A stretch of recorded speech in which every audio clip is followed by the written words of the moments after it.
Alright, so we're going to just quickly diagnose the 240 as to why it doesn't really want to stay running. What we're going to do with that to check it so that it does run is I've already actually pulled it, but if you pull the map sensor on it, it will put it into limp mode, so you just take and unplug it. It just usually sits right there. Set it off the side of it, it's not going to get sucked up, and go ahead and start it and show you at least idle.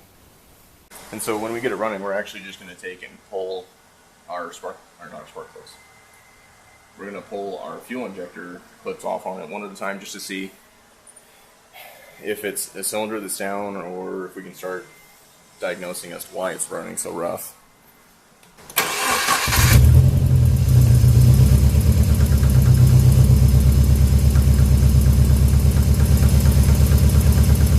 You can definitely hear that it's missing. And it's got exhaust.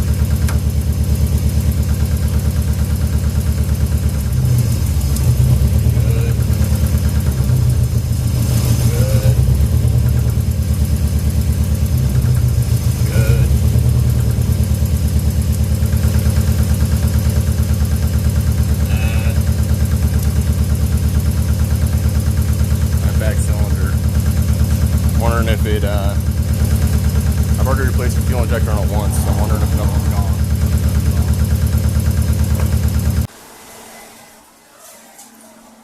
Alright, so I've already replaced this front fuel injector. It seems to be working fine now.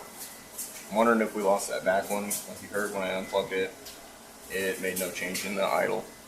So what we're going to do is we're going to pull the spark plug wire,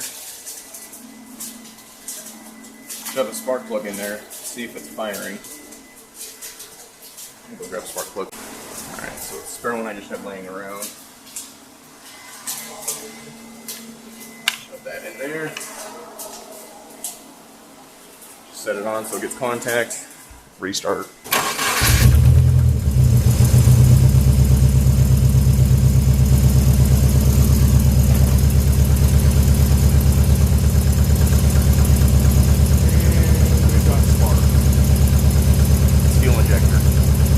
Spark was good. That means it is the fuel injector.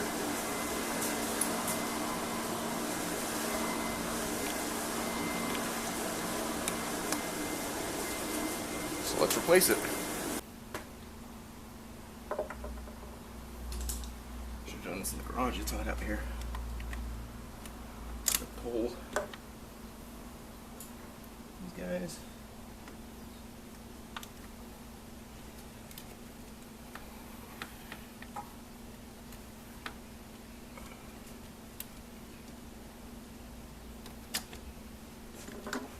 So, start it.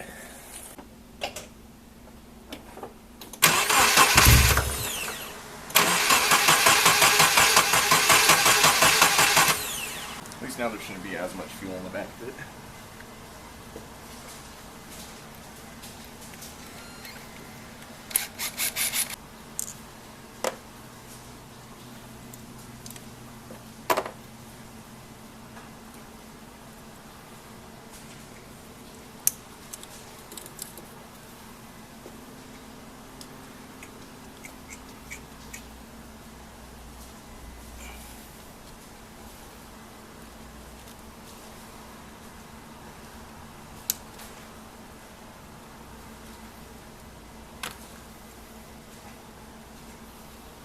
Oh. Yeah, great. So,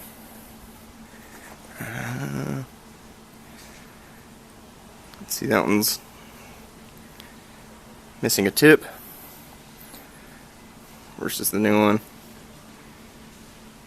Let's see the difference.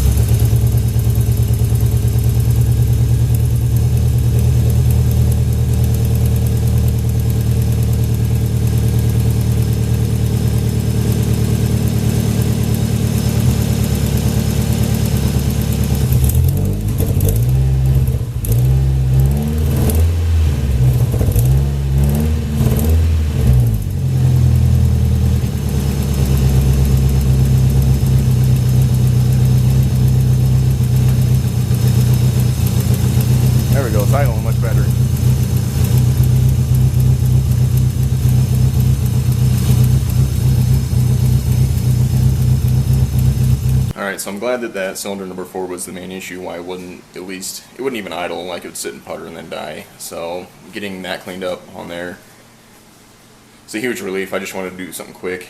I pulled the codes, and the only code that came up was code 34, which is a knock sensor. And I know that the knock sensor isn't hooked up. The wire's not even ran from the ECU to the car. The knock sensor's there. I'll go through and wire it in.